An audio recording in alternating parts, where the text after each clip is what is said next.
Con la tradizionale messa crismale del Giovedì Santo si apre ufficialmente il Triduo Pasquale, 3 giorni per rivivere, secondo la tradizione cristiana, la passione, morte e resurrezione di Cristo.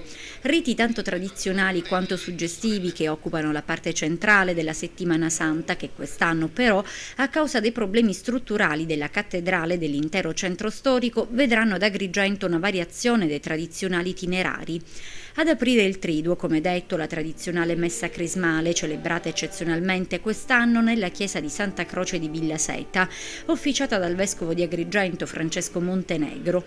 Alla funzione religiosa, nel corso della quale sono stati benedetti i sacri oli del Crisma, hanno partecipato tutti i presbiteri ed una rappresentanza di ragazzi provenienti dalle 193 parrocchie dell'arcidiocesi agrigentina, che nel corso dell'anno riceveranno il sacramento della confermazione. E per i tradizionali e suggestivi riti di domani, venerdì santo, qualche novità è prevista invece per la processione serale, che a causa delle transenne non attraverserà la salita Itria. Intanto, anche a Porto Empedocle, le celebrazioni della Settimana Santa sono entrate nel vivo. Ad aprire il Triduo